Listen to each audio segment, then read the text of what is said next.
Hello students, बहुत लंबे समय के बाद आपसे मुलाकात हो पा रही है।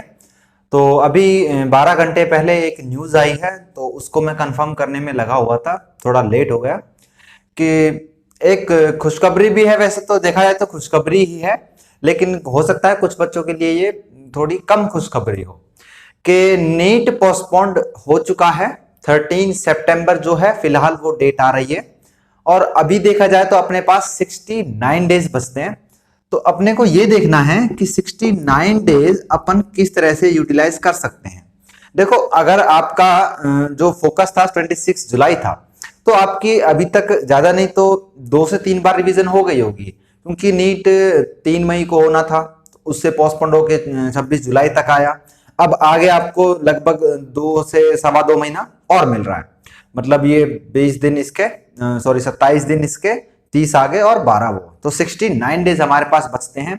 अगर हम यही मान के चलते हैं फिलहाल कि 13 सितंबर को ये नीट होगा, है, तब तक जो स्कूल है वो भी रीओपन हो जाएंगे, और मे बी इस बार ये एक्सटेंड ना हो, उम्मीद तो यही करते हैं।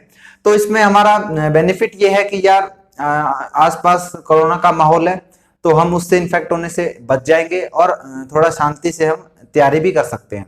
तो इस बार का पेपर तो देखो सेट हो चुका है। पेपर जो है नवंबर दिसंबर के टाइम पर एडजस्ट कर दिया जाता है। अब उसको तो वो ऊपर नीचे नहीं कर सकते। तो अब क्या है कि बच्चों को टाइम मिल रहा है।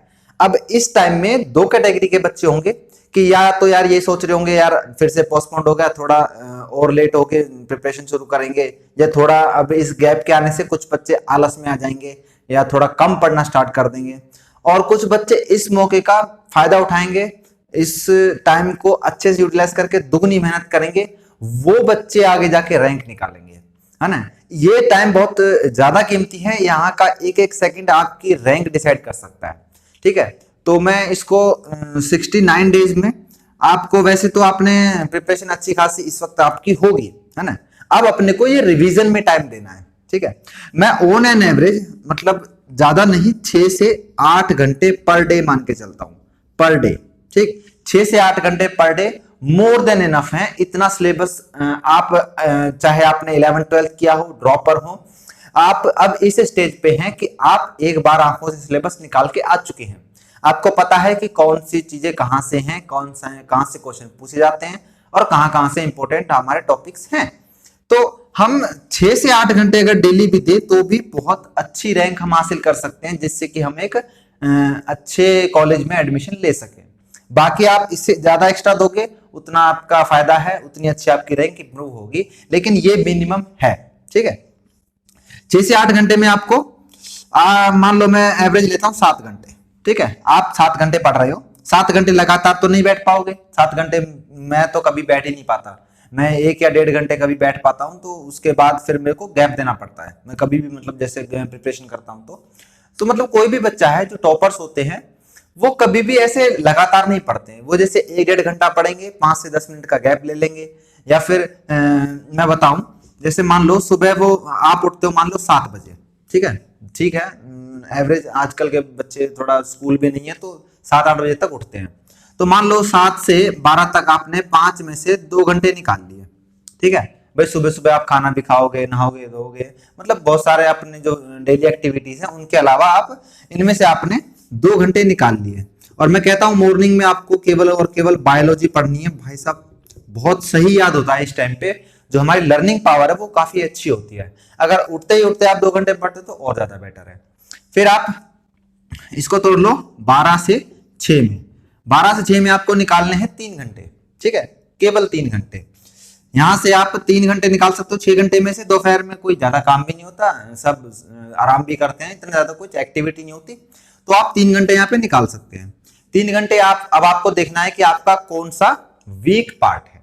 मोस्टली बच्चों का फिजिक्स होता है, लेकिन केमिस्ट्री भी कुछ बच्चों की, मतलब अलग अलग बच्चे का अलग अलग होता है ना भैया, कि भैया किसी की फिजिक्स बहुत अच्छी है, किसी की केमिस्ट्री बहुत अच्छी है।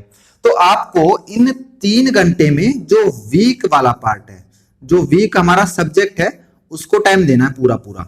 ठीक है, 3 घंटे पूरा पूरा किसको, जो हमारा मान लो फिजिक्स हो सकता है, केमिस्ट्री हो सकता है, ऑर्गेनिक केमिस्ट्री हो सकती है, मैकेनिक्स हो सकती है, मॉडर्न फिजिक्स हो सकती है, तो आप उसमें से इसको कवर करें। ठीक है, इसमें आपने ये दोनों चीजें ऐड कर ली।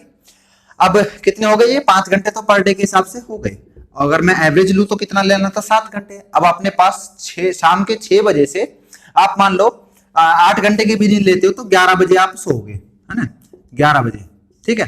11 बजे आप सोओगे तो 6 से लेकर 11 बजे तक आपके पास 5 घंटे हैं, इसमें से आपको केवल इसमें से 2 घंटे निकालने हैं, ठीक है, 2 घंटे निकालने हैं। अब इन 2 घंटों में आपको क्या करना है, आपने बायोलॉजी में जो मर्जी यूनिट कर ली, 1 यूनिट 2 यूनिट चैप्टर आपसे जो हुआ आपने कर लिया। फिजिक्स केमिस्ट्री में आपने जो वीक था, जो पोर्शन था, आपने डिवीजन करके कर लिया। अब इस 2 घंटे में आपको केवल और केवल क्वेश्चंस की प्रैक्टिस करनी है। क्वेश्चंस की प्रैक्टिस कौन से, जो कि प्रीवियस ईयर के हैं। मान लो आज में आपने बायो स्टार्ट करी, बायो में आपने मान लो पढ़ा डाइजेशन, एब्जॉर्प्शन, डाइजेशन, एब्जॉर्प्शन, जो 16 चैप्टर 11th का आपने वो पढ़ा। इसमें मान लो आपने ऑर्गेनिक में हेलोलेकिन हेलोरिन कवर किया, तो आपको इन 2 घंटों में इन दोनों क्वेश्चंस के जो प्रीवियस ईयर क्वेश्चंस हैं वो लगाने हैं, ठीक है। और अगर आप मान लो प्रीवियस ईयर आपने पहले भी कर रखे होंगे, आप सोचते हो यार आधे घंटे में हो जाएंगे, बाकी 1.5 घंटे क्या करें। मैं कहता हूं उनको रिपीटिव करो, बार बार करो, उसके पीछे का कंसेप्ट सोचने की कोशिश करो। ये सोचो कि वो क्वेश्चन किसी और तरीके से भी निकल सकता है क्या, कुछ और उसका बन सकता है क्या, है ना।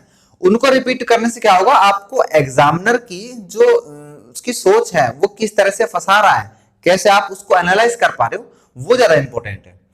तो 2 घंटे आप क्वेश्चन प्रैक्टिस करोगे तो आपकी जो क्वेश्चन अटेम्प्ट करने की जो पावर है ना वो काफी इंक्रीज होगी, है ना। भाई किस तरह का माइंडसेट है एग्जामिनर का, कैसे वो ऑप्शन देना चाह रहा है, कैसे वो अपने आपको फंबल कर रहा है ना। तो ये 7 घंटे अपने को 69 डेज तक रखनी है। 69 तो मतलब आज का तो गया ही समझो, तो 68 डेज लगा लो। तो 7 घंटे दोगे तो ये मोर देन एनफ है। एक्स्ट्रा आप दोगे तो उतनी ही आपकी रैंक इंप्रूव होगी, लेकिन मैं कहूंगा इससे ज्यादा ना अपने दिमाग की कैपेसिटी भी नहीं है ना, इससे ज्यादा अपन कर भी नहीं पाते। उसके बाद क्या कोई मतलब नहीं है कि तुम एक बार व्हाट्सएप देख रहे हो, एक बार तुम पबजी खेल रहे हो, एक बार कुछ और कर रहे हो, फिर पढ़ रहे हो, उसका कोई फायदा नहीं है ना।